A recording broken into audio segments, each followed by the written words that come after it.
nói chuyện vào với anh mắc âm hay hả? Ôi, thank you. Selamat pagi.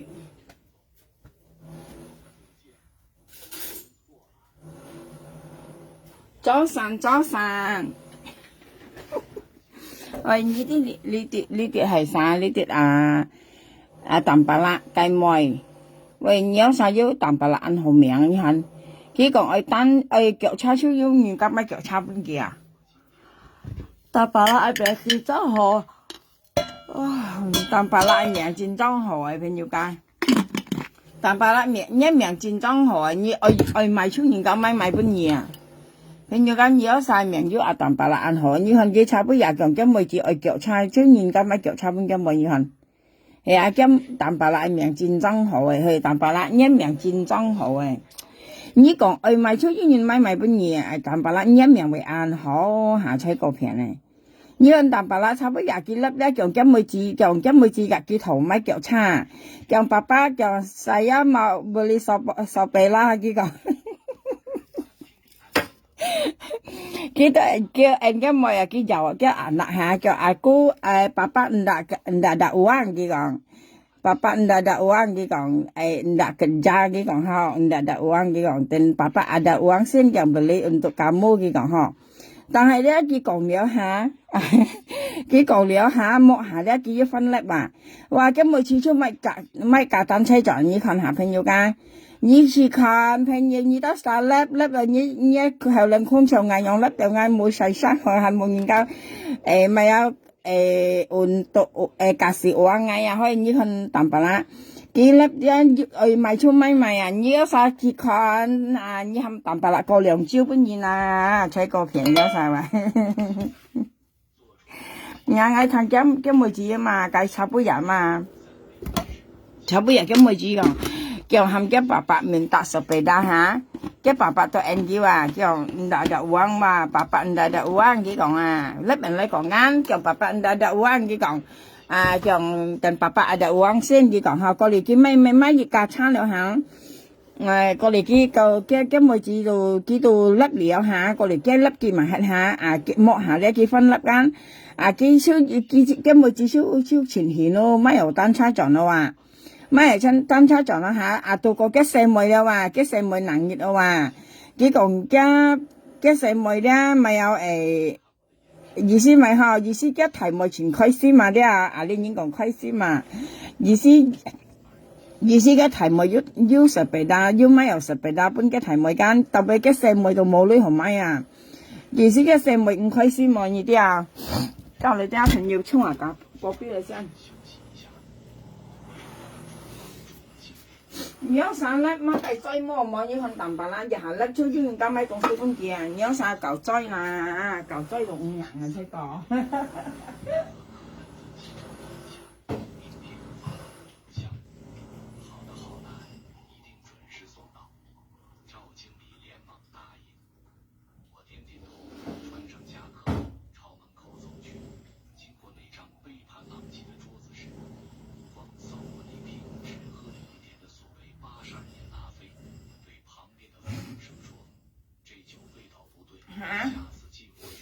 哎呀，長期真正係一名水真正好咧，朋友家。哎呀，一名水真正係好嘅，可以叫賣出語言交買賣本件啊。你有3粒語言交買同4本樣。其實一名水是算係好嘅，朋友當然家按照顧嘅啊。幾條熱咧，幾有冷師啊，兩公婆冷師唔會做啊。幾日後冇買咧，幾到叻人嚟講啊，叻人嚟講，家要人未買本件啊。幾名水真好啊，當然食咗去。像見冇買嘅東西樣下，幾到叻人嚟講見買東西惡吃啊、難吃啊，冇咧冇加咧，幾叻人嚟講間，家要人家買本件啊。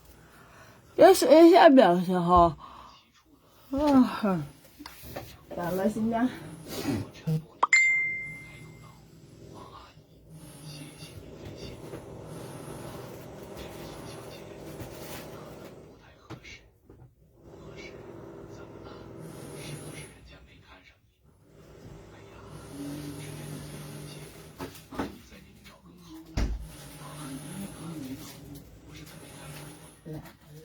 啦啦啦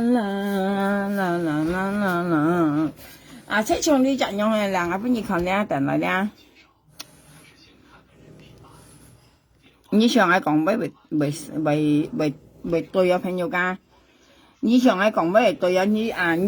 事實係啊嗱，你單車間。佢差不多粒間，我同佢粒間，佢講，佢妹子講佢爸講叫我beli sepeda間，意思愛買單車間，過嚟佢爸就按佢妹講，佢冇耐佢講，佢妹講叫ndak ada uang，講爸爸ndak kerja，講ndak ada uang，佢講嗬，過嚟摸下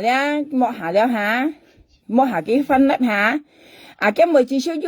yêu kiểu cha liều à cái còn liều hả một hả cái mười chỉ số mai ở kiểu cha chọn nó à mai ở kiểu cha chọn nó hả còn thì cái mười chỉ chỉnh hình nó cái chỉnh hình nó yêu kiểu cha gan xe phò hành nhóm gà phần nhiều như chỉ các bông bài chỉ các trâu có xe chỉ các à mẹ ba mấy东西本chỉ các本來都係chỉnh hình à ha còn thì cái mười chỉ chỉnh hình nó cái ba mấy kiểu cha người đặc biệt cái mười cái xe không khai xí máu意思cái chạy yêu cái lồng cái mười mò à như cái lồng mười mò意思cái chạy yêu cái lồng mười mò như phân này nào cái miệng水真好啊，朋友家。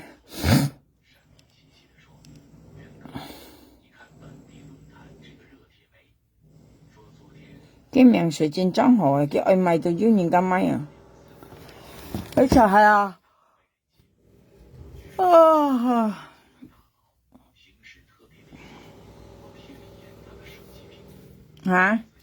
，cái外賣都要人家買喎。cái việc sao cái ơi mà cài nhóm cái bụng mà cài nhóm hả cái tôi lấy mình lấy còn mà cái lấy mình lấy còn cái hạt dương cam mấy bên kia mà cái miệng sợi xuyên họ cái nhớ sai miệng sợi cho anh họ phân用ai soạn mình gì nhớ sai miệng sợi cho anh họ ai soạn nhớ sai miệng sợi mình mua kiện họ lý cho lý ăn mù kia suy xẻo là xây cọp片này你無幾到香啊，本家老婆罵的話，罵到堂五大啦，才講，所以咁每次愛腳叉就腳叉咧，你看你無幾就才講，本家罵到堂五大啦，本家孫女入差不多罵到堂五大啦，才講，所以家人咧，像咧彼此講笑咧，朋友家彼此講笑啦，像家咪家13點咪計妹咧，愛腳叉超要腳叉先用嘅意思係呢啲後邊。愛腳叉超要腳叉間，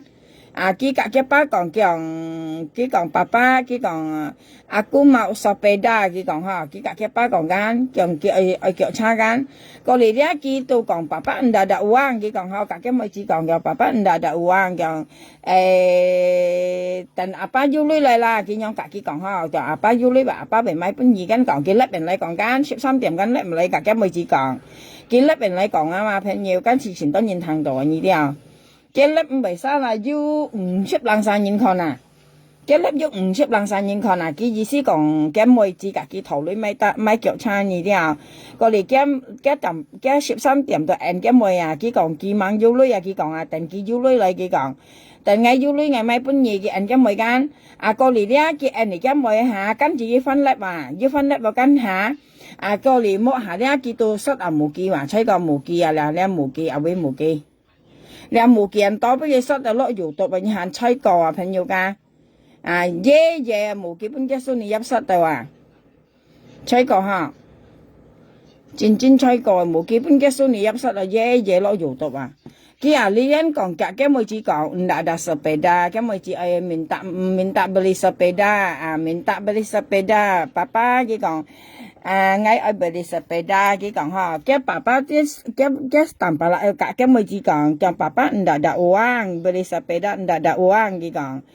lì dia mai đi sepeda leo mọi hà leo kêu lại bà điêu lại chưa làm xong mai sepeda mai đi sepeda leo hả mọi hà điêu sót mù kêu như hà làm mù kêu bên kia sót là dễ dàng hành sai còn mù kêu tiền sót là dễ dàng mù kia bên cái số này nhập số là dễ như đó sao mò tạm bà là ăn khen phần nhiều như đó sao mò kia ăn khen như đó nhớ sao họ tạm bà là ăn nhông như đó nhớ sao họ kia 啊！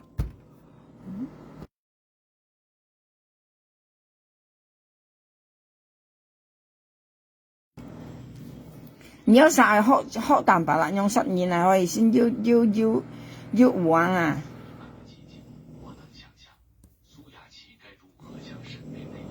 你分娩啊？但白辣是厲害啊！佢講愛買就要買啊！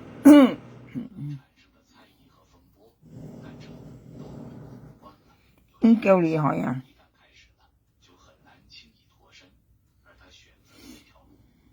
厲害啊！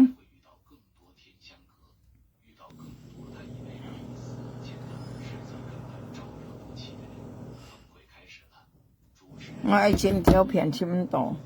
但白辣跟前厲害啊！愛買就要買話，啊，差半日啊，我一聽見人講，咁妹子嘅幾套買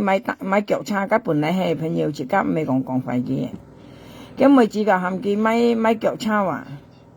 個嚟咧，佢講佢隔嘅妹子講佢是叻人嚟講啊，朋友家，佢叻人嚟講啊，佢叻人嚟講間，佢隔嘅妹子講叫阿爸冇女佢講，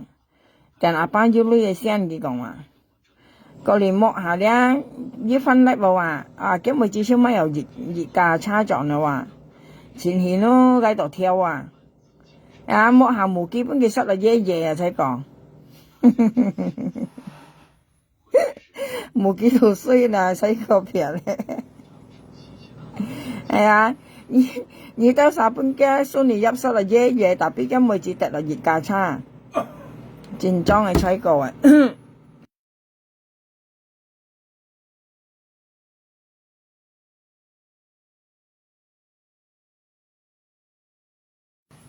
搞個邊先？哎呀，係啊。我切埋3先按冷去。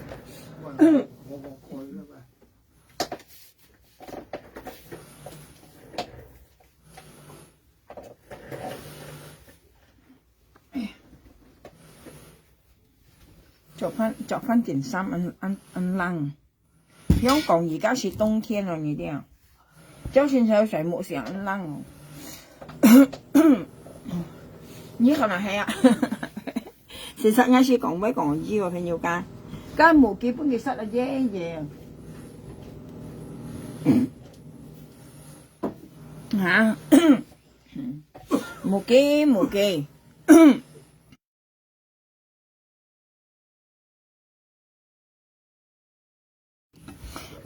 冇機，猜個片咧，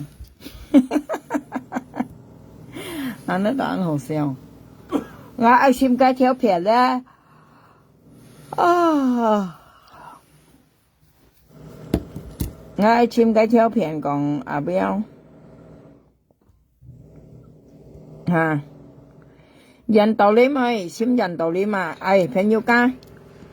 講我識我呢人道理嘛會，所以人道理出嚟人道理，出嚟人道理，小聲就要咪再用，啊？佢講喺行我白啦，人道理你又會有邊下出講喺簽安橋，出嚟有人道理，係咪殺行我白你看人道理？cái人道理講喺行我白你看啦，朋友家，啲人嗌簽嘅唔會出咯，啊，人道理妹。你出來bơi出來，ngài dùng bơi em muốn nhỉ à? À, như con ngài khang opet muốn nhỉ con can, cái nào ngài muốn nhỉ à? Ngài kỹ sĩ khang opet nhỉ con à?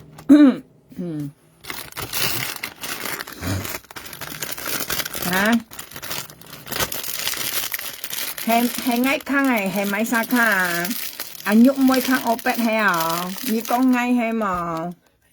À, thấy bác này nhúc môi khang opet bên nhị con hay mà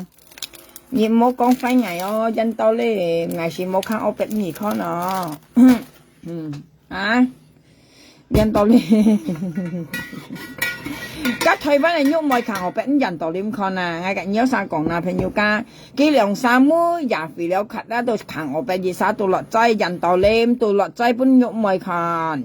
肉梅都行我俾本人道點看。你啲農村嘛嘅幾多冚家人道點破費嗌，我嘅你講啦咧。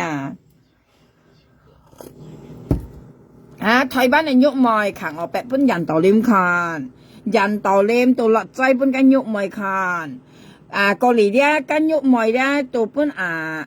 農村嘛，幾個農村相炒，過嚟咧幾多含人道念西藝行我白，咧係咁樣講啦，人道念你每日行落劑本肉梅看下人道念，人道念咪。人道念你沒有了這邊你有沒有看幾幾百有冇人道念有沒幾百有冇人道念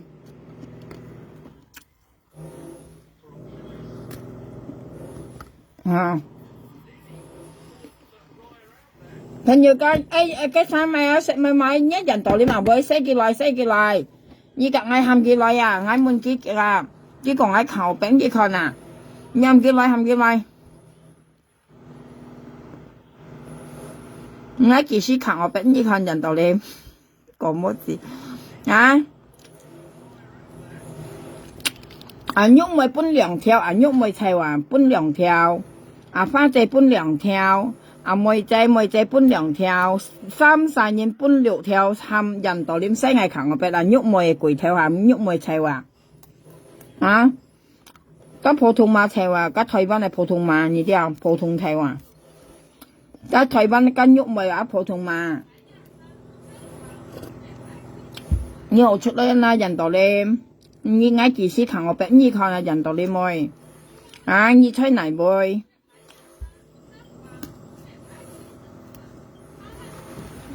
加熱鏈托短褲啦，加熱鏈托短褲啦，như thế nào？加熱鏈托短褲立咩人道念nè？呢係短褲人道念。加熱鏈托短褲呢個喺行我俾我托短褲立咩條嗱？啱然夠簡單你去。你看到啦，短褲加落嚟托嚟立一條哪短褲是冷上立嘢啦，你一幫白片啦，你啲朋友家你一幫白片啊嘛，你學出嚟啦，人道念你看會過係曉，你看會曉，見冇錯。事實嘅人道念肯生定係事實嚇？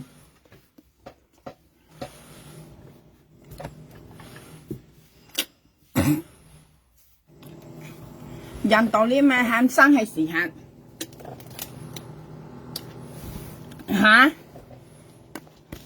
人道念來看到啦，差太別啦。人道念你被搶一東西，人道念你看到被搶係啦，啦。人道念啱上一笑人道念呐，人道念咪笑跌落啱提別咪多係啦搶朋友間搶緊人道念咪笑搶緊人道念咪笑去，人道念咪搶一笑你係啦搶搶緊。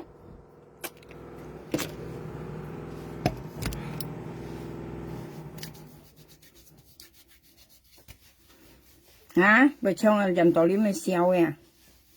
幾講咪有？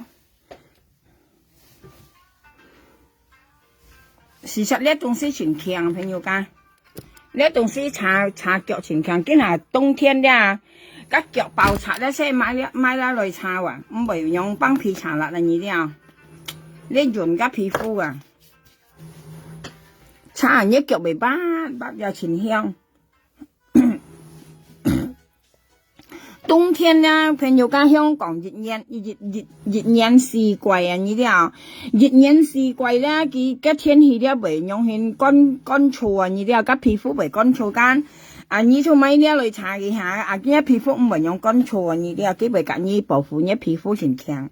全香呢東西會強啊。基本面印度鏈，以後慢慢出來有呐。我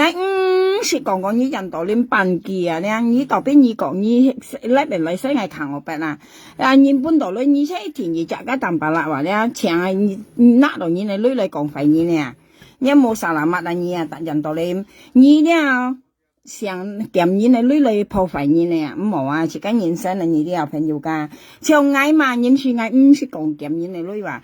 家己因為佢答冇啱命啊，長間郁妹啊，佢偏拿花仔女架搶間，佢都答啱命啊，呢啲啊，所以我應該買嘅啊。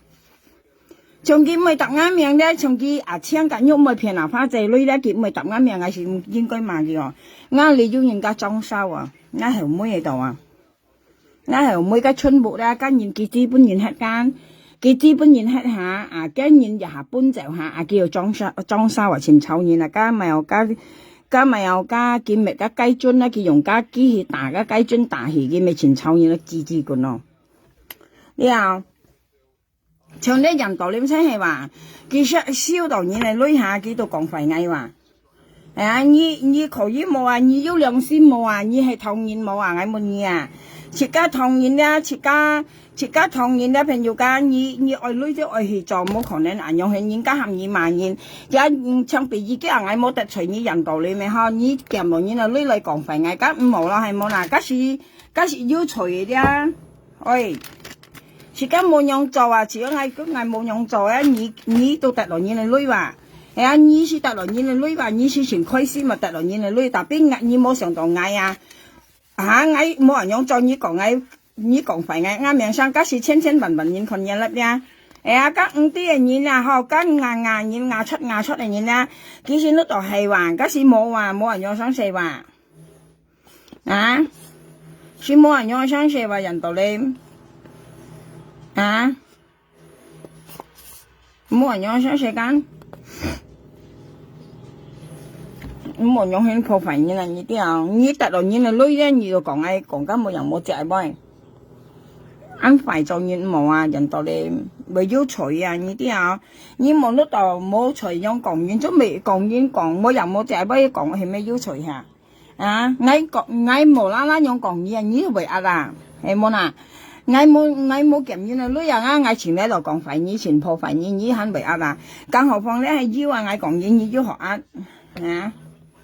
你要學啊，冇啊！你話人道理，像啲那邊一樣，你本來用很講嘢啊，你對你有愛啊，你姊妹啊，你會笑你冇？啊？你會笑你冇呐？啊！你本應該立頓褲，你會笑你冇？你本來立頓褲間，啊！你會笑你冇？你上到人家唔啲啊，你做東西啊？你冇聽到啊？人家講啊，家雞春按呢啊啲，佢還未生出仔啊，還未孵出仔啊呢啲啊，所以呢東西咪冇人啲啊，呢啲啊即係遲早本人啲嘢啊，從家人嗌咪啲哦，啊家人嗌咪啲到了啊花姐咁嗌講，花姐咁嗌講叫喐妹菜哇，佢識喐妹菜哇，喐妹菜嘅講本啊人道理。本來人道領2條，熱沙2條，三山煙都叫6條，用本人道領西藝扛我白啊，你按強西藝扛我白，我繼續扛我白，你看，繼續，從今日咧，我講熱條，我講熱雜意思咧，朋友家。自家講熱雜意思咧，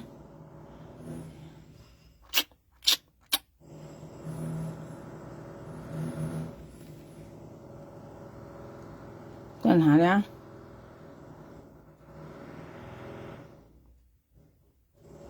唔要，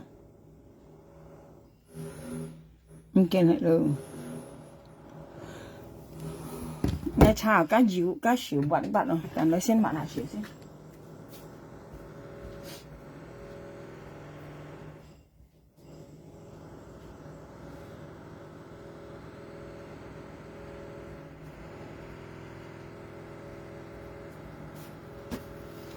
奶茶加油加少筆筆啊去，特別全香啊，係咪啊？呢邊唔見係咧。加咪有加13點啊，佢命唔好嘅朋友家，佢外賣都要人買本機啊。啊，你無機又吹過，你無機嘅啦，你無機差不多日本嘅蘇尼入塞到嘢嘢啊。tapi咪有淡白啦，佢每次是得了一家差而了，佢得了佢下啲一家差話。佢叻嘅下佢跟講冇呢行咪差本嘅賣，佢講佢每次面搭sepeda kan，叫爸爸叫saya mau beli sepeda，佢講，嗰嚟佢爸爸都佢話佢講爸爸sih ndak ada uang，佢講但apa ada uang sen，佢講呵，nggak beli untuknya，佢講呵。過嚟咧，莫下了下，我要上集中用啦，佢爸爸行粒呀，佢等佢每次嘅腳叉超咪盡，集中超能送咪盡嘅腳叉，你看到冇朋友噶？你是真真嘅哦，你係看聽等佢講嘅哦，佢講佢每次跟自己頭裏咪腳叉，佢每次自己頭裏咪腳叉間，過嚟佢爸佢每講佢冇呢行咪，佢講等爸爸要呢來，佢講佢每間。莫下咧要熱生集中頭度啦，佢每次超單車送人盡嘛，到送人盡咧，佢小 kit 頓話呢啲啊，小 kit 頓啦，佢每次咪由腳叉路佢講全曉，佢每次前開心冇佢講呵，你應該講開心一下加飯又賓講係冇咪記得咯朋友家，佢每次前歡喜下佢講要咪由腳叉了佢講呢個啱例子嘅咩啊送呢一棟水本銀係用我啲啲啊。我冇咪數吉茶喎去，啲人嗌你茶冬天嚟茶嘅。佢呢到按中嘅話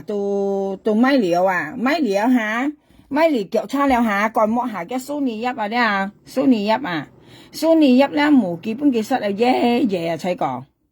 生下跟女戰裝係突然會嘅朋友家，跟女嘅咧戰裝咪咪犀年嚟，你冇話個女啊。要女突然推咪攰推演下係咪樣講啊？幫閉路演講，有錢就鬼推人下，攰推演嚇？有錢鬼推磨啊？推磨啊？哦，有錢鬼推磨啊？係話有錢要女鬼推磨啊？啱老公講去。咪錯係要女啊朋友家，跟女咧嘛繼續做得咧，咁講花式咪騙人嘛，繼續得咧，唱歌聽咪係過嚟咧冇記咧淡白啦講誒咪腳叉間，佢個每次講腳爸爸唔ada uang，佢講kalau papa ada uang papa beli untuk kamu，佢講呵。過嚟熱集中我下，熱集中我間嘅巴格嘅妹嘅巴格淡白啦格嘅妹講冇女咪腳叉間，過嚟熱集中啊嘅腳叉送人盡啊嘛，送盡嘅木了間，過嚟暗杯油咧冇基本蘇尼入塞到嘢嘢啊，睇過塞到嘢嘢日本嘅立頓佢肯出埋字幕啊，睇過話朋友家，所以間女事前海nhiên啊睇過平。你看要女幾多突然會嗌問嘢，我話朋友家個女係咪按海nhiên啊？嗌問嘢女最海nhiên啊！唱歌係人道理嘛，經常你咪講咪啊？呢一人道理嘛，朋友家自家講嘅意思啊，你話唱呢隻人道理嘛？呢隻人道理話俾人道理冇？人道理等下先啦，我前家嘅上先。呢隻人道理嘛啦，人道理呢隻人道理嘛朋友家，呢隻人道理嘛都係攰推磨啊呢啲啊，個攰啊啲滅機啊啲滅用個女滅機啊啲肯滅落幾點吱吱嘅你看下，吹過啊朋友家，個攰啊啲本來女啊啲肯滅落幾點吱吱你看下，吹過噶，呢一點知人道理嘛。唔知就會過去咯。嗰女事前海nhiên啊，世界上係咪最咁賣東西最厲害啊，車女啊，朋友家，人家係真係用女嘅，先係做人做生意啊，呢啲啊，人家計淡啊，都係女啊，你冇女啲，你冇淡啊，要女啲乜計淡要咁啊，你啊講乜計要咁實現啊，病火啊乜計要咁便宜啦，都係女嘅呢啲啊，全係人家啊，我查嚟自己咩？買呢水本係撐下將過期嘅撐入去，嚟自己以前計本日記就嚟，佢講依講做咩嗌買嗰啲嘢本嘢唔查嘅呢講，我講下次要冇買啊妹下，我喊佢冇乜用，話錢貴啊，我講我唔查呢啲嘢，啊，沒消息啊。啊，人道你嘛不要，像加牙籤啊，係啊，加牙籤啊，加咩係啊，係啊，人道阿花仔女咪再要咁講嘅啊，人道阿花仔女啊，佢媽計咁講嘅啊，加牙籤啊，加牙籤咩係啊，騙阿花仔女呢，佢咪再講到講香港嘅暴力士嘅，印尼嘅暴力士合作了啲咪有嘅，佢講超間，係啊，就見係阿花仔妓女騙阿花仔女啊。幾時事實見咩啊？反正你是信刀啊！如果印尼嚟講是信刀啊，係啊，都咪被按撳你當然嗬，幾都咪被按撳啊，幾啖咪按提嗬，按撳啊，按唔係少啲，唔係驚本人家講嗬，特別咧嗌係嗌啲朋友家嗌老師嗌唔撳啊，按少啲啊，呢啲後咪本人寫啊冇啊，按少啲切家按多親戚姊妹啊。切家自己頭喐唔相同啊！啦，切家自己頭咧，佢唔係講切家啊，因為你騙唔相同啊！呢啲啊，你騙啊，反正唔相同，係你自己頭喐唔相同啊！啊，佢係本嚟係本唔係本嚟好了，你要自己頭，從呢邊你夾翻隻頭，你頭熱條咪熱條，涼條咪涼條，佢本意咧佢冇好講嘢，你本面咯。但係你成日騙佢，唔係呢度家咧，家佢可以賣嘢，可以講嘢噶。像講到阿香港佢騙阿花姐，佢按當嘅東西佢騙阿花姐啊，佢按當嘅東西佢騙人啊。佢騙嗰陣時間前開聲見到佢按強按叻，係啊。啊！你人講按叻啊，有佢按強騙用啊，你啊見到按鬼騙啊，花仔女啊，佢冇得到後果啊，你啲後果咧，你騙你咧，你愛嚟電冇啊？佢計本日門話，佢計本日牙槍門話，佢講當咪牙苗客，叫門嘅當咪我為見罵佢話朋友家，佢意思啊，意思佢騙啊花仔女當咪為嗌罵佢，係咪啊花仔本來嗌女話牙槍啊？佢講佢問話，佢講當咪嗌咪點罵佢啊？叫係咪阿花姐本嗌女話嚇？佢先都講嗌嘛，因此要嗌本嗌女呢啲啊？你咪係麻煩阿花姐出嚟叻啊！你問阿花姐嗌女嘛？你騙阿花姐女咧，你下下答啱命啊！嗌咪罵嘢，你騙家女你成日使到嗌啊，使到啱命啊！就嗌夾阿花姐相湊咧，佢為問阿花姐話。叫花姐佢講，當咪咁描下了咪成日喺度罵嘢，佢問佢話，佢問阿花姐嗌當咪點罵佢話，過嚟咧，佢阿花姐面前要講喊暴力事了嚇，要揚班了嚇，你講呢位阿花姐間佢揚班講嗬，特別佢相信嗌揚班未相信，係嗌都唔相信，咁冇可能東西阿花姐先上下先啱。佢講本來撐喺下度，我朗誦嘛佢點知啊？我先壓下啲朋友家，咁唔可能東西。同埋以為本佢騙到啊，意思一樣啊。同埋家下聽講本以為人嗌，以為人信佢講啊。咁冇可能東西呢啲啊。所以阿花姐本係罵嘅，佢本日佢夾嗌講嘅，本係朗誦罵嘅啊，朋友家。我上我撐到前壓啊，你一間冇款冇人，本用切家撐到前壓啊。呢啲啊。不要就要不要基本應喺撐到按上腰加埋睇班嚟腰甩人家上係講本喺啲度你甩家上朋友家腰啊跟喐咪腰甩家上我喺啲度咧你香啊喐埋你成日甩家上喺啲度你香啊我朋友佢你時啊 ngay mà nhia ngay sẽ lắc nhia xiang à nhí xia nhí mà ngay nhí xia lắc ngã xiang ngay biểu nhí khai pha ngay một片nhí nhúc mày nhí早上成對啊。你啊，你騙阿花姐，你騙嚟騙唔到，你嚟搏係嘢啊！你喊阿花姐撥金咧，你喊講嗌啊！你喊大眼面喊講嗌看衰嘢咧話，你啊，你喊阿花姐，你叫佢撥金間嗌唔計得嗌碌到阿花姐被按牙，你當咪為撥嘢金出來，掹啲阿花姐講出來叫阿喐妹喊佢撥啊！叫佢堅係大田本嗌啊，喊妹佢講大家呢度佢講啊！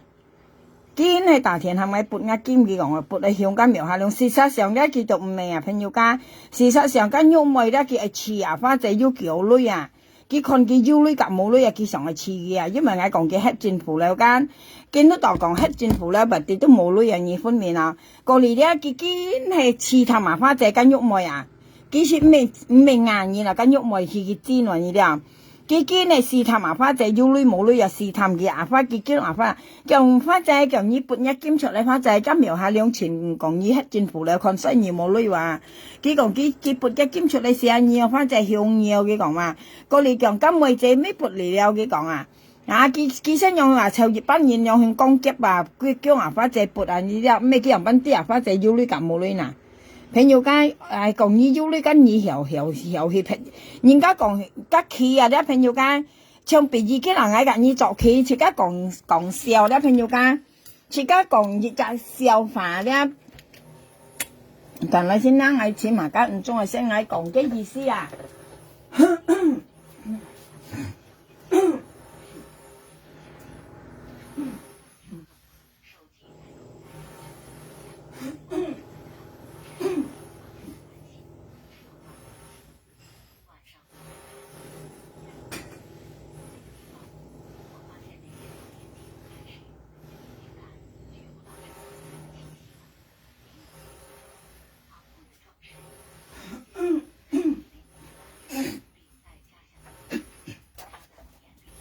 上次家咧朋友家自家講熱雜意思啊咧，講嗌講熱雜意思本熱行啊咧，將被意見下咧，你咧熱夫期啊，用啊咧熱夫長期啊，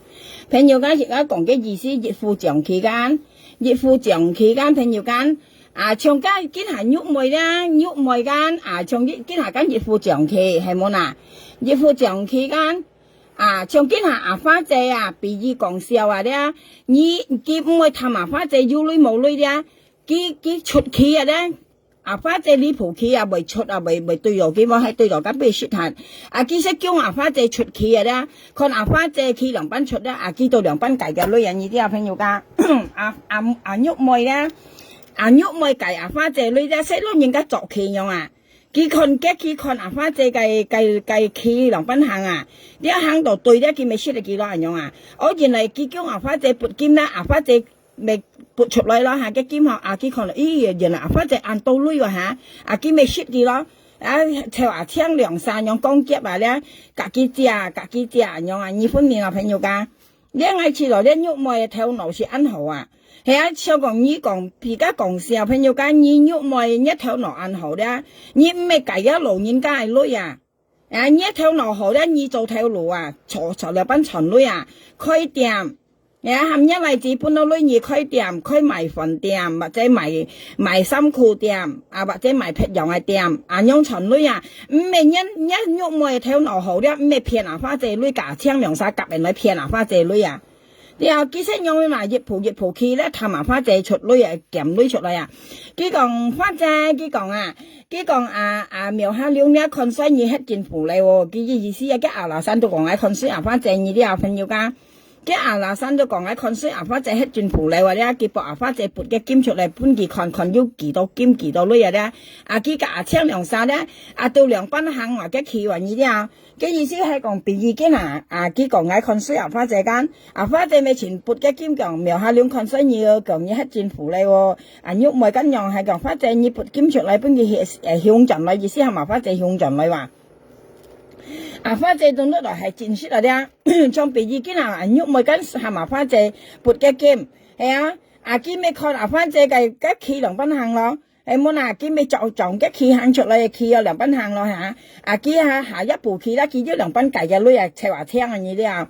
你肉梅的脑是安强嘛？肉梅人脑是安强，可是你做的电子东西啊，你的人脑是安强的，你安强救啊的，安强骗啊的，但比那女没用错呐，的你骗了老人的女啊，你的你救啊发财哈，佢唔係佢直佢嚟救啊，你的佢唔係直佢嚟騙啊發財女啊，佢都係嘛搶嚟騙嘛。啊！你係嘛搶去騙啊？反正你見啊騙到啊嚇，搭到時啊嚇，佢用警察啊搶啊，佢啊呢啲啊佢兩三講，喂你看未好講啊，朋友家，你講咪唔是，佢啊到陣你講你唔是啊搶，你硬聽講喂嚇，你喐咪啦，你戰爭啊，你問何來啊？我跟你講喐咪，你強有人強過你啊啦，你咪你想啊東西，你強咧有人強過你啊，你驚搭到時了啊，你看你啊你架搶未好講嘅。啊！你講花仔，本地香港良業啊，香港，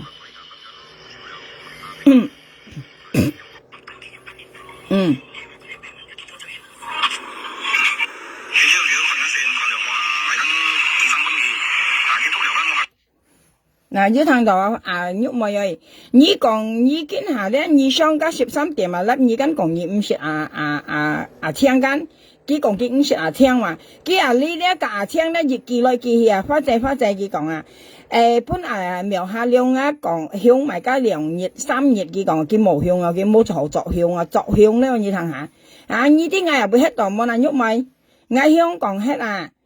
啊兩班冇學作香，我香越細都得啊，我ขี้人來香水來香啊，啲啊。兩班香都得啦，喐咪誒，你家老人講嘅，不你夾硬講嘛，你咧不你夾硬講，大田夾硬講啊嘛，喐咪，啊，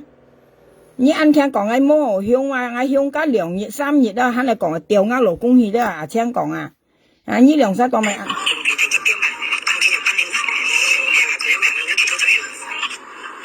佢啱名都叫作香啦話。啊，叫花仔叫鄧基香，鄧家苗下兩香埋加2日3日佢講，啊，跟名識香埋你2、3日啦話，你睇下佢講嗌，啊，唔啲為你麼？你真香埋你2、3日啊，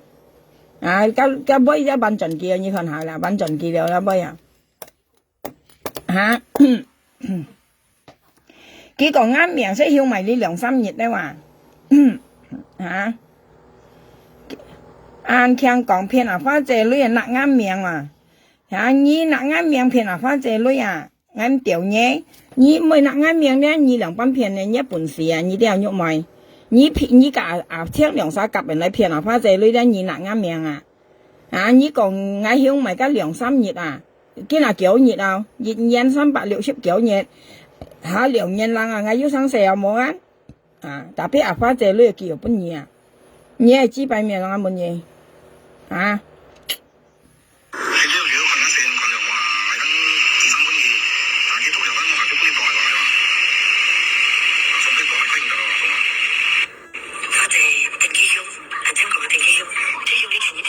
啊！要聽到啊，花仔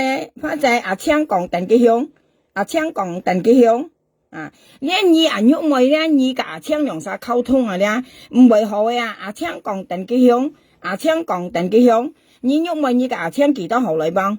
啊！你講阿青講鄧基香，阿青講鄧基香，啊！既然你想買啥咧講用你唔識阿青咧話，你咪意思你兩啥騙到女又唔識咯，哦你唔識嗌唔識你啊樣嚇，啊你騙阿花姐可以你冇騙落嗌啊，喐咪呀台灣人喐咪喎，台灣人喐咪，你按道理你嚟騙阿花姐女啊嗌悶你啊！啊！你按道理你嚟，你咪講你睇翻前道理嚇。啊！你按道理你日哎呀，一切蘿蔔茄喺嚟攞飯米啊！你都咪含一日哎冇做了啊咩？嗬，我被藏嚟養你啊！嗬，冇攞飯咪做叫你錢呐。啊！你講你按道理拿女出嚟向人啦，你都騙人花姐女係拿女向人。啊！你係講你冇騙人啦，女咧你拿女向人啦都正常，你都騙錯啦話你都騙女哦啦，騙人花姐女你看下，你騙人花姐女假槍兩沙騙人花姐女你係拿女向人，啊你係點知嘛望係乜嘢？嚇係大金咯支幣啊，假金到假金嘛大，啊我上邊又係靚喐埋，啊！你話佢插本嘢講啊，兼埋超啊！嗱，你看啊，腰都唔係大啊，兩喐咪，腰都唔係大啊，你大人多價金都咪向嚟散，你看啊，見嗱金咪貴，你看啊，我都用 L 角落頭嘅人，腰都唔係大啊，你看到冇啦？行腰錢多，個圖我咪甩哦，我甩出嚟咪咪先，按多到腰多咯，朋友家，呀，按多到腰多了啊，見嗱金咪貴啊，夾萬噸熱量啊，我呢隻東西咪貴啊，呢隻東西啦。你東西咪貴啊，幾萬噸熱量啊！你是13嘅，你啲5,000元咁買個另外質用係膨鋼嘅咧，你是13嘅，你同是13嘛，朋友家你質薄嘅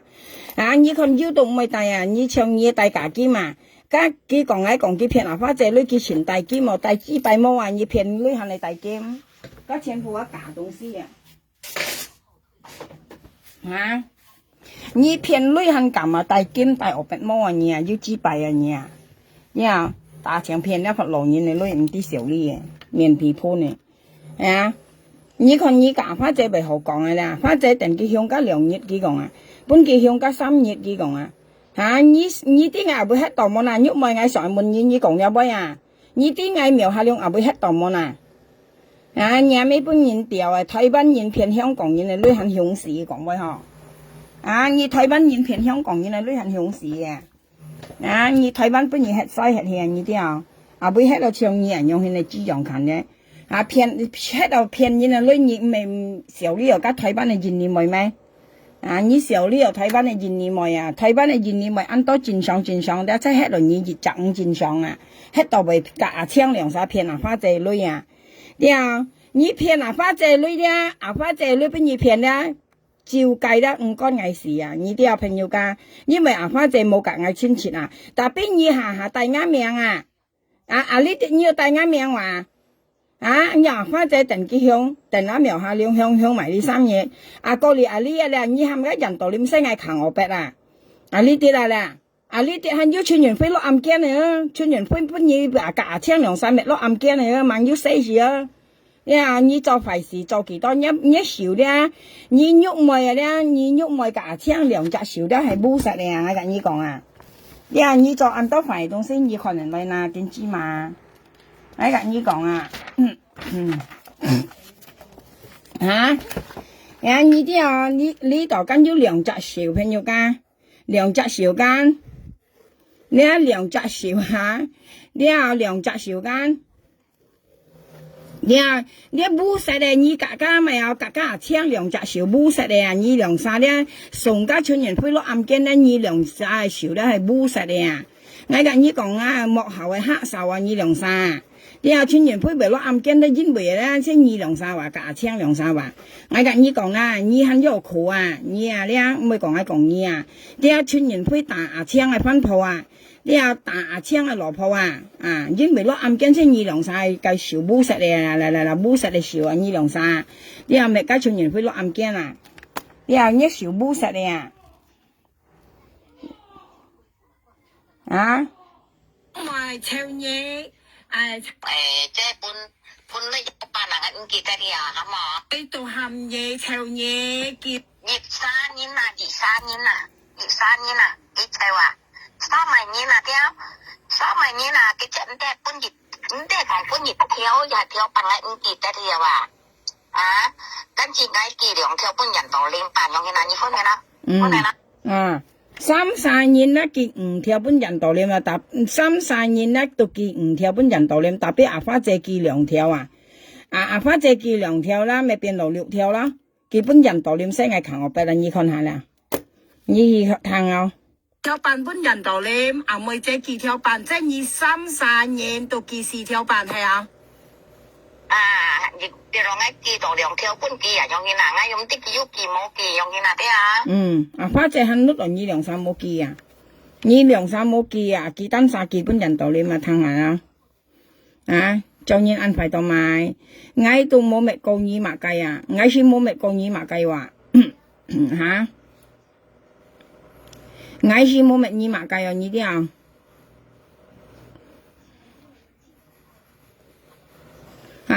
佢你啲朋友家，佢了我跟有啥講了，了咪了牙青了，加牙青了咪加全人會落暗間啦，佢肯睇波我冇便宜。全人會啲度一條男肯被割落嚟啊！你佢大嘅蘿蔔間，佢那家拖係大嘅蘿蔔間，佢少報銷啊吧？但係了佢咪牙青間到5時佢出嚟啊！了，你仲咪仲要安排嚇牙青？了，因為全人會被打到一蘿蔔咧，你都冇計佢啊！因為一蘿蔔格家咪有格家咪家咪喐埋嘅蘿蔔黐埋一齊啊！佢到呢度係喐埋你啲啊，你冇計佢啊！你聽到冇咧？佢係人道點聲係強我白啊！你聽到啊？基本人道啲咩兩條啲啊，到連落到我假喐咪講都冇人道啲嘅田法，我又冇人道啲副橋叫我改，叫我連落人道啲，係人道啲搬嘢嘅人樣講咯。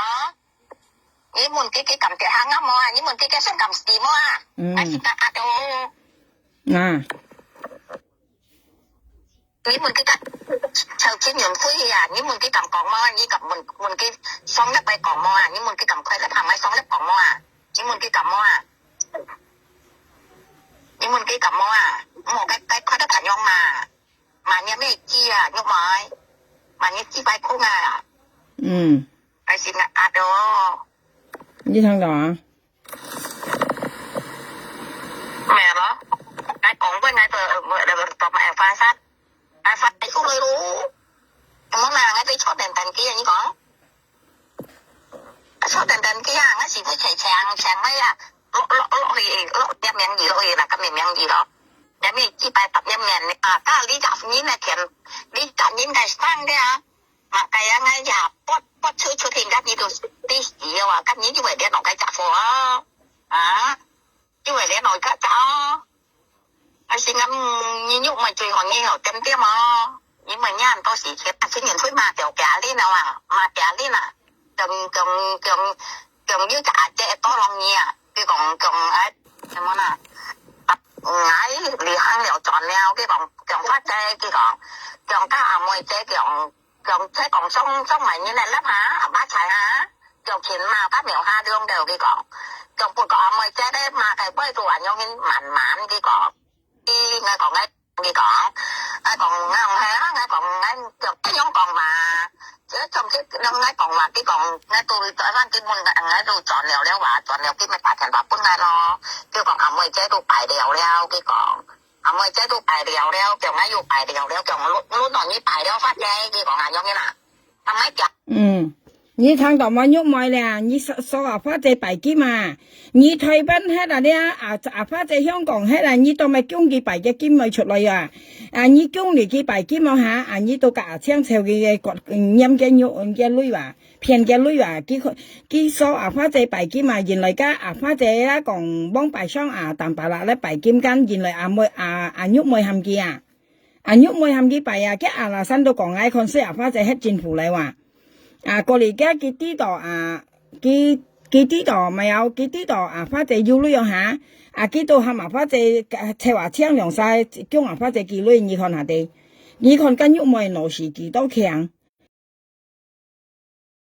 佢看啦佢講咪妹姐咪生咪拍白嚟佢冇描下兩看西二花姐佢講看西二喺政府嚟話佢講花姐你撥一金出嚟啊！佢當咪為喊花姐撥金咧，喐妹當咪喊花姐撥金咧，嘅意思即係看花姐要女冇女啊！佢叫花姐撥間過嚟花姐前撥啦，佢做前西話好啦花姐好啦，佢講冇辦咩啦花姐好啦，按多咯花姐叫咯叫冇辦咩咯叫喊花姐冇撥咧話實際上都係佢喊花姐撥金嘛。佢到話仲有喊花姐冇撥了花姐，好了花姐冇撥了，按多叫花姐冇撥了冇辦咩啦花姐冇辦咩啦，人記得啦朋友家講嗰陣時佢想淡白奶咧嘛，事實咧都係佢一具體話佢喊花姐撥過嚟花姐撥咧佢到喊佢冇撥意思佢啲花姐嗌啲要女花姐嗌啲要女過嚟冇多叫咧到槍咪有春園灰打槍計羅婆咧佢到將花姐花嘅罐咧佢到搬槍槍架佢頭頭阿花姐嘅阿官啊，佢講啊，過嚟阿青咧就隔喐妹頭咧喐妹人送結婚記啊。本嚟記咧係講出家真相嘅，然後好朋友講嗬，係有聽意思冇阿花姐之女哦，你冇隔頭女哦，係啊，你冇隔阿花姐頭女之女哦，係講出家真相嘅，人家未用交代人係啊，出家因為出家介紹本阿花姐出家真相人家未交代咯，係啊，阿青既然你認識阿花姐是你冇隔之女哦，你冇隔頭女哦，係啊。係講出家真相人家未用交代喐介紹阿青間，但畢竟冇喐咪冇啊。佢喺跌去接在阿花姐面前咧，講家咧，阿青喐隔佢隻女啊，佢隔阿青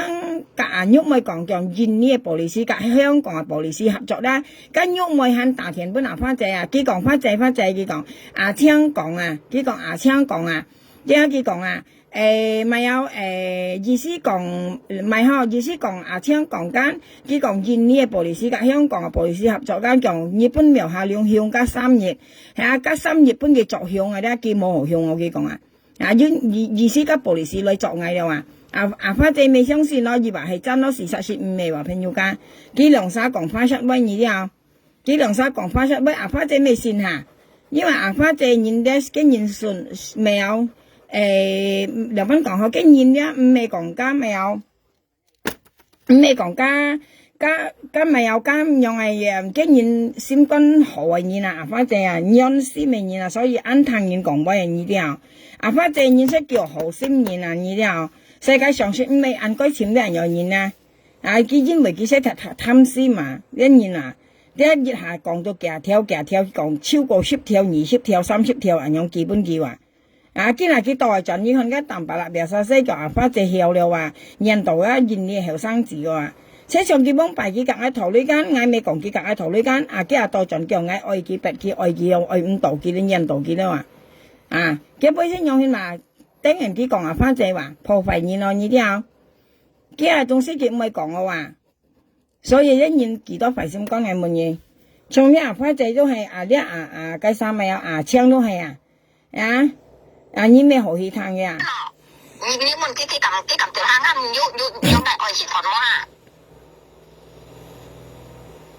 樣都係幾啱嘅啊！我咁望活呢，我接啱碌個條坑啊嘛，係冇嘛？樣都係你喐埋嚟啊！仲啲阿放喺慢慢去講咁樣啊，我講咁樣啊，夾錢法，因為錢元灰嘢咧計生社啊，錢多一啱嘅定係講。係冇啦，地生喺度喎，我哋家咩安樂家咩家冇地方都啱嘛先，喺做人自己打電話咧，樣都係你喐埋嚟啊，仲啲阿放喺慢慢去同咁樣啊，冇啦，樣都係你喐埋嚟啊，仲啲阿放喺慢慢去同咁樣啊，喺同咁啲阿放喺慢慢，我哋家咩安樂家咩家冇地方都啱嘛，係啲。幾樣人又可以困單幾有錢撥嗰樣幾咩都啱，幾間喐咪用樣幾冇計大啊，樣幾大啊，大超啊計少嘅都話，又撥女嘅都話，間喐咪未要下，我個你唔知要搏你，你叫人喐咪，家人喐咪撥女撥劍啦，家叫做。計阿花姐撥，意思嗌先撥，嗌撥嚟阿花姐要睇嗌撥咯，嘅意思叫阿花姐撥啊呢啲啊，事實係講就嗌你睇阿花姐背頭咧，嗌到啲嘅意思啊朋友家，因為嗌睇阿花姐背頭咧，嗌到啲緊喐妹嘅意思啊，嘅嗌啲嘅勞事上位呢啲啊，朋友間呢啲嗌呢分面嗌講法，意思喐妹作為東西咧，佢叫阿花姐啊，佢中意啊。意思愛兩班嚟講佢咧，佢其實喐妹嘅勞事是安強啊，可惜咧嘅勞事咧用沙拉方向啊，而啲嘅勞事咧佢安強上安強做咧，佢愛應該係攞嚟做條路程女啊，唔係攞嚟騙人啊。喐妹嘅勞事事實即嘅勞事是安發達嘅人啦，安發賺嘅人啊，但係佢可惜咧佢用沙拉方向啊，佢用嚟騙路人嘅女啊，啲電子嘛。戰爭電子嘅人喐妹啊，羅出間講啊，你講嗌嗬，默默嗬，你喐妹你夾嗌些腳底嗌到妹啊，我老實甲你講，朋友家我老實講啊，你喐咪你甲我瞄下兩些腳底我都唔會啊，我老實講啊，因為當咪咧，你雖然一路是安強上啊，安強做生勢咧，但俾你做生啦，你叫阿花姐撥金撥女嗬，你下打田你下麻花姐撥金撥女啊，你目的咧咪咧，你即看佢有女冇女嘅人啊。因為我嫌佢黑政府嚟話，你都叫佢撥啦，你可能佢撥到出來下啊，你見面阿花仔要女啊，你就前西話冇撥啊，花仔冇撥了佢講啊，要喊佢冇撥的話，人家講做人做鬼啊，要喊佢撥，要喊佢冇撥啊，你意思咪啦，意思你安害人啊，喐咪你安害人啊，實際你咧就咁用你已經講啦，就吸血僵屍啊，你喐咪啊。你吸血僵屍啊，先係你跪係你啊，你啲嘛，你到去啲怎樣去叫阿花仔啊？你做按多幕後，你做按多了，你幕後你喐咪做按多嘅相信你回咪識回到女嘛？了，你喊阿花仔撥金得你回咪識，你識回看阿花仔要女冇啊？你愛計嘅女啊？你朋友間你看我同乜嚟對嘛？你喐咪咧一路是安強啊，你一路是安強，但係你咧用錯方法嚟騙咗老人嘅女啊！雖然你騙阿花姐唔係啱嚟晒咧，我咁錯阿花姐唔係啱嚟晒，我冇自己買嘅生死咧，但係你下答我啱命，從你得一撥金咧，你都大啱命啊！你甲阿花姐講，甲苗下兩看生意係政府了，過嚟咧，你講苗下兩錢撥金拿出嚟寫嘢，我是唔係寫佢話，我甲阿花姐是冇生寫話，我是甲阿花姐冇生寫，因為我撥金啦，我寫加賣寫加13點啊，佢講我賣血嚟女啊，冇本事啊，我意思啊咧，我愛賣血，我冇賣金。係啊，如果用我賣血，我不如賣我金，我嘅意思啊，甲佢講啊，我度拿個金出嚟寫佢啊，但係你喐咪咧，你生阿花姐咧，你講我看水期間，你都喊阿花姐撥金啊，過嚟幾看阿花姐錢撥金啦，幾樣人又不如看間幾有錢撥，幾看阿花姐撥金啦。幾看到錢多金啊，加金跟錢講跟錢貴，蒙弊啊！我甲阿花姐想湊陣時，加金都唔知2萬人咯啊！唔知2萬人係萬個啊，記得條係你2人先加錢香啫嘛，你2人加金啲錢起啊！我老公差不多甲我講啊，叫加金啊，可能起到6萬啊熱量啊！佢你啲即係似頭麻花姐要女咁冇女人而啲，特別香港人咧，我講有啥講香港人啲朋友家唔係冇金啊，錢付啲幫白人都錢多人買金買戲啊，呢啲樣先啊，繼續叫麻花姐撥金撥女話，佢可能麻花姐撥嚟金望下，佢就錢少，講花姐好咯，佢講唔好撥啊，花姐講唔好扮咩咯，佢講話。熱下演又係幾攰又係幾話，過嚟咧佢到赤牙青話將牙管咧到搬牙青啊，幾時又計啊花姐女你啲又加女五啲洋賓記啊，同埋幾咩驚又係犯法呢啲向香港人嘅人利用咧，你冇睇冇睇用幾女幾咩五條內啊嘅幫你睇住咯，幾5條內喐咪5條洋賓計啊花姐女幾洋賓年咧幾5條啊。你啲方面朋友家因為佢台灣黑佢啲洋賓年開在洋賓係麻花姐幾女啊，佢做赤牙青啊，你牙青咧都係喐妹嘅親戚，你跟牙青嘅羅婆咧喐妹，牙青嘅羅婆咧都係喐妹嘅咪啊，嘅咩嘅商人咪講到係樣講，特別切家盲地，切家盲地要人都係樣講，牙青嘅羅婆都係喐妹嘅咩嘅商人咪啊。特別要人都係樣講，特別自家盲地，你啲家親戚嚟啊，親戚你當咪按當然你唔介紹，你介紹不阿青，過嚟啲多盡跌盡啦，阿青夾花姐跌去跌盡樣之下類，要講啲講啲羅婆用細貨唔出得唔萬多啦，你啲阿花姐類咧，你下帶有啱命啊！你帶到啱命啊！你分面啦，你帶有啱命，從印度黏行我白咧，你要帶有啱命啊！從家村人飛隔你頭5條啊，切家講意思啊！呢度冇帶啱命，家村人飛隔你喐咪頭5條啊，當咪以為係麻花姐見啊！你係咩騙人啊？女人問你，雖然你嘅講啲女唔係騙，但係你咩冇用去送人落去啊？你送阿花姐落去到咪嗱？我問你啊！你咪講你前到女啊，前日可以向你啦，哇！台灣人殺前陽前敗了哈，當咪家村人飛隔你喐咪堂唔跳啊，你當咪咪基本見啊，你當咪係麻花姐去見啊，你當咪係花姐去見啊，花姐你見啊，佢講答你見了啊，啊你當咪講完之後咪過嚟相炒啦，叫嗌到3本2女，嗌到3本2女，你本嚟3女，啊你掹食半個人女啊，啊呢啲啊咧到去到盡都啊花姐見女啊。啊！你嘛出嚟，唔要講嗌到3本2，嗌到3本2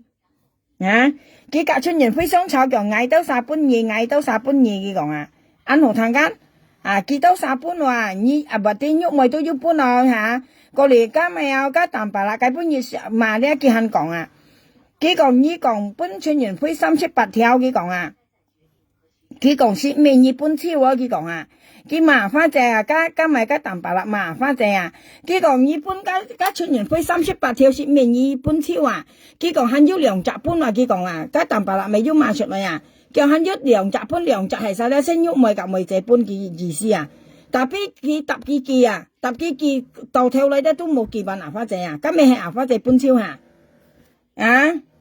人二到3半啊，村人飛夾你喐咪同5條。啊！你喐咪啦，你咪隔村人飛講哦，5條啊，你5條500千你愛冇咩條嚇？佢隔你頭5條，你咪搬500了，你冇女跟用係啊！你冇講係麻花姐呵，基本村人飛熱沙機2條，啊！用熱沙機2條，3沙機6條，本村人飛間，但係你咧要講搭麻花姐機啊！你咧你跌去跌盡係你係騙緊老年嚟女啊！你喐咪係咪騙緊老年嚟女啊？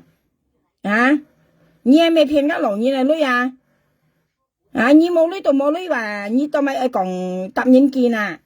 你冇女何搬到人想講家村人飛탕啊！嗌喐咪嗌冇女何搬嘢村人飛，嗌ăn keo嗌睇班嗌埋豬肉嗬，熱嗌潮人應生2、3百千現你女嗬，啊嗌冇本事搬嘢夾條嗬，你夾平面頭了，你又樣講係咩？你都喊佢夾花姐頭，喊埋花姐嘅搭幾幾啊？你ăn keo搭幾幾？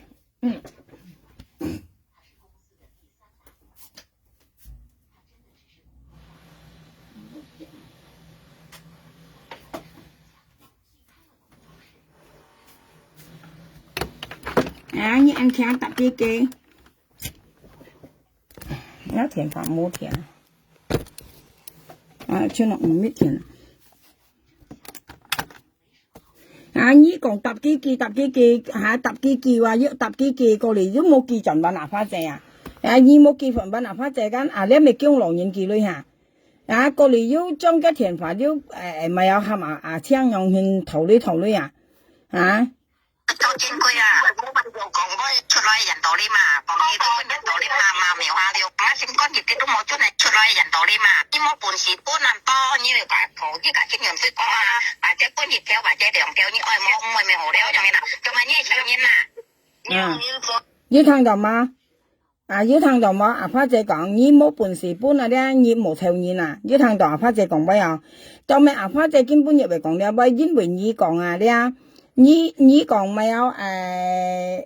人搬嘢嚟女啊咧，你喐咪咁樣講，你阿花姐未講啊，係啊，你冇女咧，你冇湊人記啊，係講你冇女咧，你湊我期間，根本阿花姐講你記不唔係生啦，係冇啦，你要女你幾間你同5條間，村人非間你同5條間，你可以記500千本記或者記條本記你愛冇人用門記啊。啊！我本日500，本日條你愛冇人用門記啊！你你冇theo阿花姐去記啊！就根本阿花姐講出嚟啊！你講啊，你又不按阿花姐，你人去記啊！啊！你講你人去記啊！你大田本阿花姐大腳呢嗱，係嘛花姐隔你記啊？隔你記，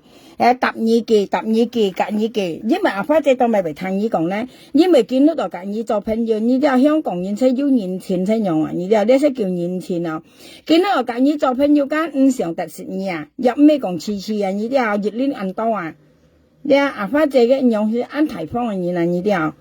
啊見到就你講喊幾記，搭幾記間啊見到就冇相干啊！因為你未次喊記啊，你分面啊，啊見未隔你記啊，特別見下到盡咧，你又品講，你唔可以又品睇話嚟，你講你人去記啊，記到唔好講你話，都咪唔好講啦，咁你明明係你喊記記嘅，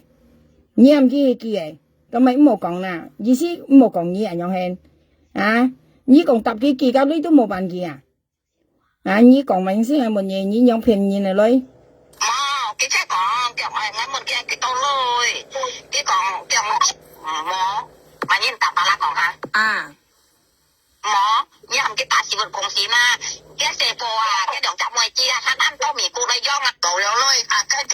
nà,你淡白啦，你阿花姐叫你，阿花姐是50照顧一妹子啦，佢講一妹子啊，意思含你講咩啊？呢淡白啦，唔冇忘撥你啊，嘅意思阿花姐意思講啊，一世貨客按多美國嚟裝啊，佢50照一妹子，特別你淡白啦，日頭又呢邊嚟講阿花姐照一妹，其實冇照啊。對，佢都跟隨用對，佢都跟咧警察了去長超我講啊，用現正喺度聊我講哦，我講冇事啊，用現了我講啊，本意用介了打斷了用現哪啲啊，喺度講緊講。嗱，你配料嚇，淡白啦，要上下片阿花姐女啊，你啲啊佢配連米女有嚇。阿花姐家己配連米咧，佢一分大田嚟講，長水龍對釋放的話，淡白啦，要上下片阿花姐女特別騙唔到啊。你啲啊，你一錢鋪騙嘅女人嘢叫冇30萬，我問你騙要㗎？啊，你冇30萬啊，你都曬吹講好誒，我被嚇死喺你啊！為樣嚇，意思騙到來你啲啊，最強騙係阿強啊，你啲阿強啊，阿強騙未到啊。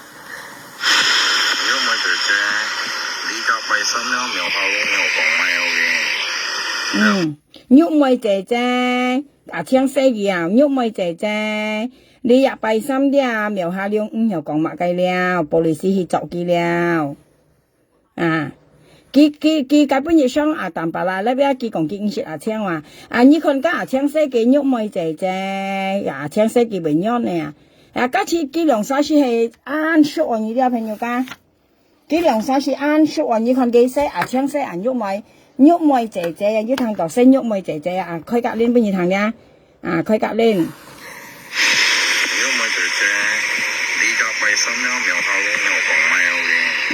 要聽到啊！玉妹要聽玉妹，你講英式聽，你看你兩三倍好講嘅，教女騙你女有下都50咯，幾兩三話。玉妹，你真猜過騙啊，猜過嘢，真棒誒，真棒誒，你按真棒玉妹，你真猜過騙誒，你看你聽個教你會好誒。玉妹姐姐，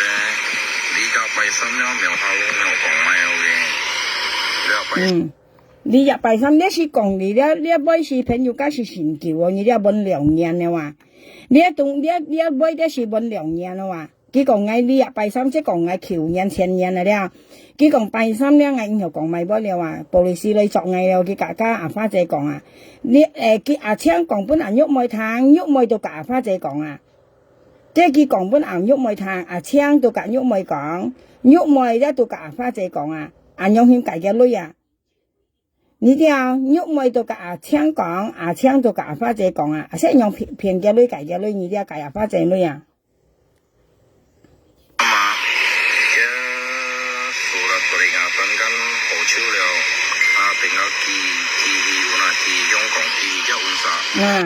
佢講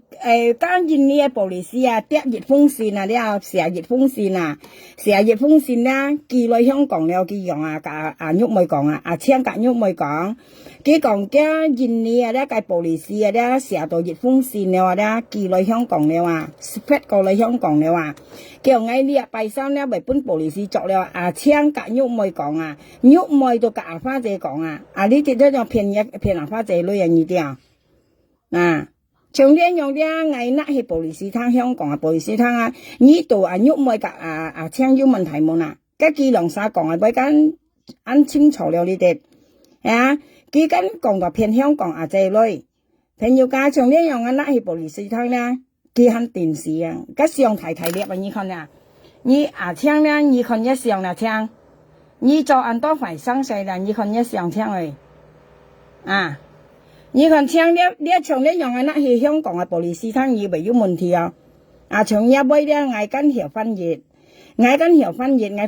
玻璃師攤香港嘅玻璃師以為有問題啊！嗌問嘢啊，請我以為有問題冇啊？係講嗌那一嚟裝相那去玻璃師攤咧，中意頭先講嘅位夾花姐講嘅位啊！嗌那去玻璃師攤咧，以為有問題冇啊？啊，你偏香港啊，这类啊，这是叫天花偏类啊，你了啊，天花偏类啊，嗰是按嚴重嘅罪咧。你用天花偏人嘅類啊，你要小心啦，你要啥啦，唔好做按快上身啦，對啊，你要小心啊，你偏類你下搭我啱瞄下了啊，啊，你聽到冇咧？分開隔離呢？ไปซ้ำแล้วเหมียวเขาเหมียวของไม่เอาเองเดี๋ยวไปซ้ำมาแกสุรตุริงาเป็นกันโผล่ชื่อแล้วเป็นเอากีอุณกีย่องของกีเจ้าอุณสาจะเดี๋ยวเรียนยังอยู่你聽到啊？人喐咪姐姐佢講啊，苗下亮咧，叫呢個玻璃絲，講即係講印尼嘅玻璃絲咧，計風扇啊咧已經跌到出來了啊！呢不是2年前嚟，不啲朋友講未見下2年前嚟咧，叫拜三下苗下亮咧，叫個玻璃絲跌落順啊，寄來香港了，佢講佢講苗下亮咧拜三咧又講不了，佢講你聽下。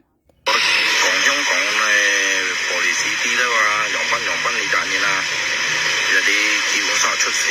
呢基本由下攞手有啲呢個我哋合作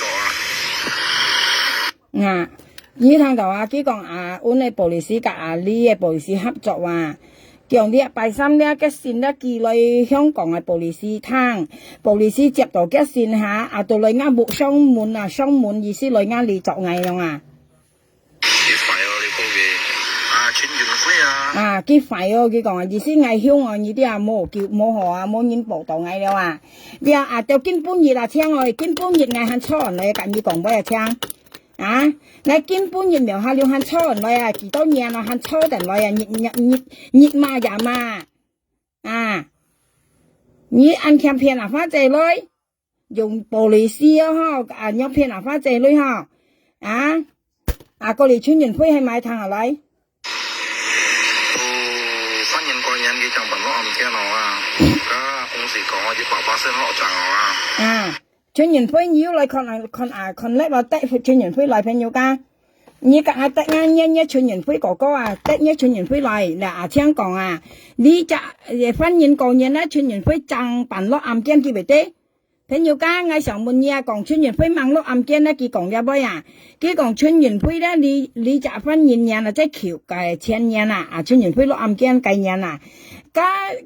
tiếng còn tiếng cả cái nhũ mày còn theo cái kỳ sang bên nhũ mày cái còn lý trả mày ao cái còn mày ho còn lý trả phân nhân nhà là trái còn kiểu nhà chuyên nhân phơi mang lọ âm kiên phải nhiều ca còn khuyên nhà can khuyên nhận phân nhận căn khuyên nhận gì sẽ phân nhận cổ nhận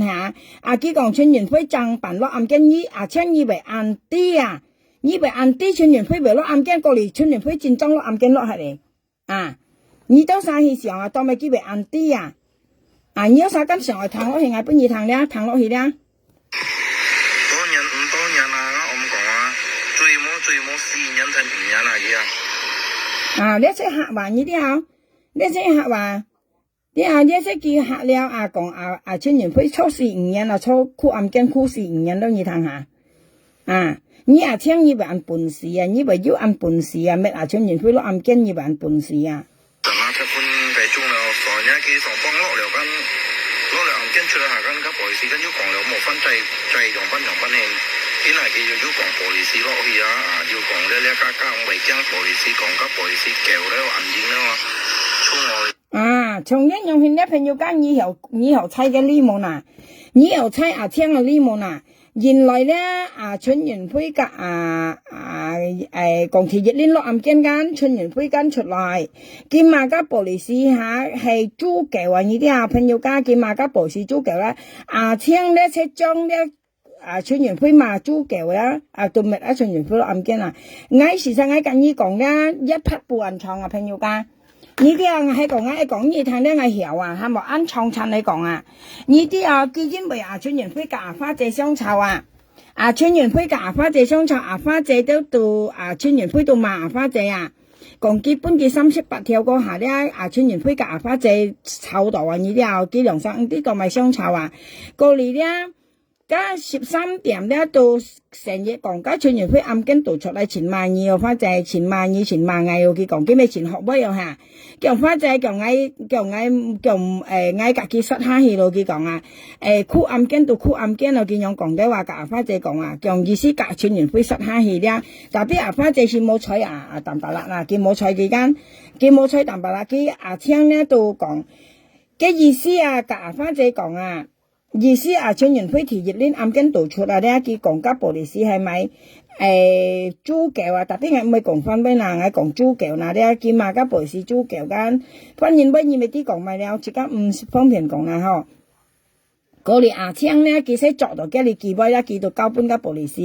因為當咪佢被按撈春園會咧，遲日春園會嘅花仔一面呢啲朋友家佢嘅花仔一面間佢做嘅同腳呢啲天兒咧春園會咧都打到雞生。佢打到青嘅蘿蔔佢弄落係郁梅跟郁梅嘛春園會隔春園會相差啦，佢講係嗌到三半夜女，嗌到三半夜女，隔春園會都講，你郁梅其實半嗌女，佢講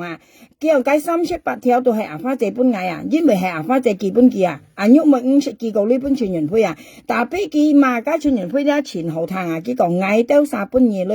嗌到三半夜女不啲郁梅要搬春園會都講會要你半嗌女嗱。叫交呢政府花姐本幾到前簽嘅時候係用家係大嘅人呢啲但咧大去到大到青係計蘿蔔佢隔嘅喐嘅利劍人上間根本白間喐咪前係隔嘅羅咪人跳舞唱歌間春園飛到唔翻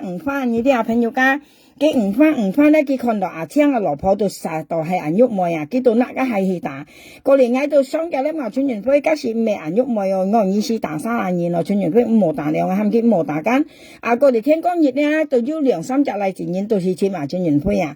呢啲同埋介紹青都去簽嘅設計下咧花姐咧到喐咪到將花姐管咧到搬咧春園飛佢咩咧咩係佢咩佢落暗間咧都係因為咧我跟你講啦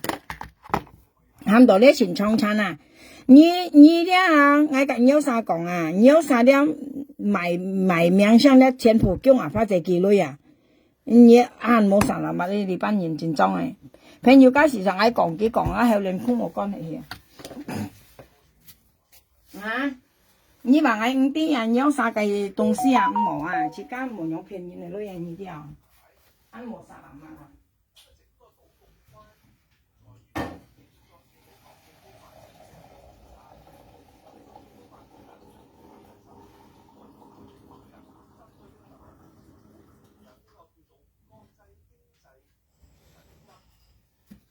佢咪破壞嗌同埋咧騙人嚟女拿啱命嗌錢掉撈呢啲朋友家佢騙花姐女拿啱命破壞嗌你騙花姐女啲拿啱命很破壞嗌你啲你講嗌看我本人道點可能你學生一人道點出嚟啦分攤落去啦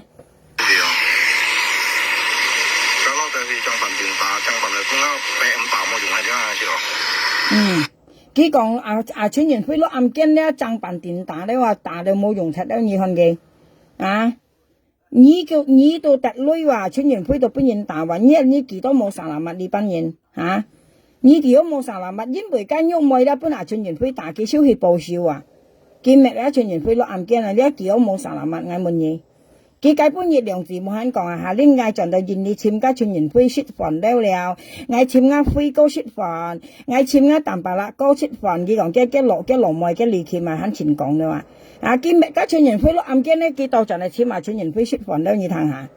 家春園飛簽埋天田啲話解本熱春園飛肯前講幾前好而家咧春園飛真係睇牙過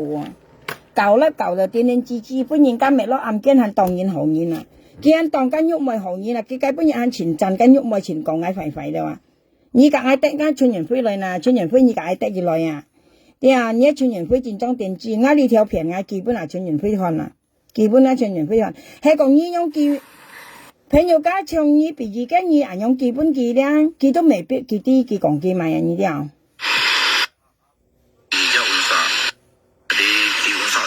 出事咩基本由下路按手。有啲你夾好你合作啲費你高嘅。錢元輝啊，如果唔係姐姐，你就拜三了，苗下龍又講咩嘅？你話拜三啊，一數啦，對牙真緊好超了，定咗記換啊，記香港記一換啥？就啲啊，你認咗嗱，講香港嘅玻璃 CD 啦嘛，用賓你揀嘅啦。有啲基本上出事呢，基本由下龍換手，有啲啊呢個我哋合作啊，幾快哦呢個嘅，如果唔係姐姐，呢個拜三了，苗下龍又講咩嘅？呢個活動係咪照講？係咪講係用照面都係？你都係黑條狀嘅，都係冇講係初定都冇靠邊啊！係咪佢落去買？佢呢個係半個我係唔落波。啲賣出錢啊！放家垃圾貨，你再揀啱幾年啊？有意思冇？有攤嘢啊？啊？如果講係啱嘅吧，攤條啱，要萬冇？你要揀900交稅，咁我講翻交冇啊？你講啦，提錢費自費啦，費佢仲啱啊！你差啲都講嘛，大家可以跳超一下啊！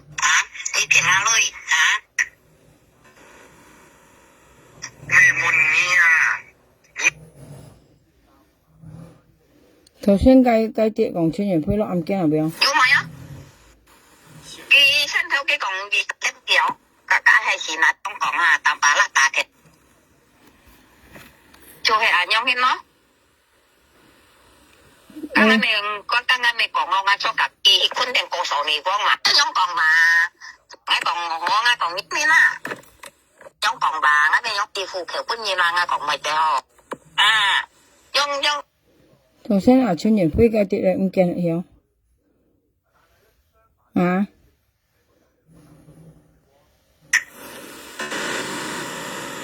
咩門嘢啊？你平下女，大家可以跳超一下。佢仲啱啊，我差啲都講嘛。你講啦，提錢費自費。咁我講翻交冇啊？你要揀攤條啱，要萬，如果講啱嘅。我頭先計啲講千元飛落案件嚟，唔知就會講乜咯。要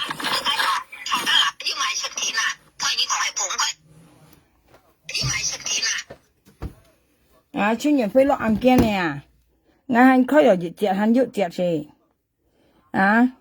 佢講千元飛落案件正版本家唔知咪玻璃絲條大事咧，佢講啊！你梗係搬到女嘅啲啊，佢計阿花姐搬女。阿花姐寄嚟呢本機，佢就送到呢去搬家玻璃絲啦，就冚家玻璃絲打千元飛啊，叫禿冇啊，你先講阿青，阿青ơi，你做人為安排，車家同意啊，朋友家，佢咪一落鋪，但一落鋪嘅時候，你出人用咪幾落案件，你咪幾落案件，你就冚阿花姐搬女，冚阿花姐搬女，你就搬家玻璃絲女，就冚家玻璃絲打千元飛啊。你都咪為安排，你都咪同意條嘢咩知條嘢咩知，你就咪知咪同意啦，問你啊，你阿咩搬條容易係咪啊？你為安排先講做嘢啦，你都一初人來阿花姐寄呢本嘢話，全員飛到案件度本人大辦生事話，你係條嘢咩嘛？你做責任安排你阿咩本人條，你係同意裝係冇？你把究竟係咪散187係話？條嘢咩187條係咪？你度冚阿花姐寄來，全員飛到本人送我案件，全員飛落案件，你度阿花姐寄呢本嘢，你度係初人嚟說好，全員飛到案件度本人打到24時，你條嘢咩？你做人安排到買嘅乜嘢你咧係條嘢咩買乜嘢你你來香港看你落案件定係嗌落案件條嘢咩行嘢？你咩本人掉？你騙阿花姐女下埋啱命你都強我人有騙人嘅女你做人嘅同腳來騙人嘅女人你都曉阿花姐寄女本嘢都合咩全員飛落案件你香港你都曉阿花姐寄女本嘢人強你咩本人掉咯？啱人講威冇我未講去我講威全部以為啲後我猜嘢呢度猜到你了話，見那片來又講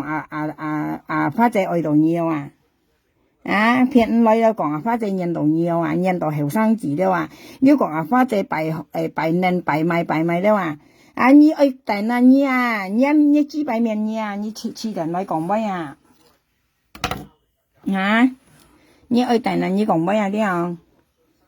你騙那花姐咧，你冇大眼命啊？你也聽了這裡兩隻手啦，你也聽啊了這裡兩隻手了，冇手啊你手出從呢樣啊冇實嚟了幕後嘅黑手啊，冇手啊你也聽，你面出從你手了冇實嚟啊，費心講啊，當然呵，人家講客家人熱條線嘛，你客家人咪你衝個曼杜拉先嘛，曼杜拉今日都冇人費了啊。幫8年前唔撳乜到，個婚宴啊，曼杜拉都唔撳乜到啊！你乜到幾班就係通意啊！你特別你從參過個曼杜拉都冇人費啊！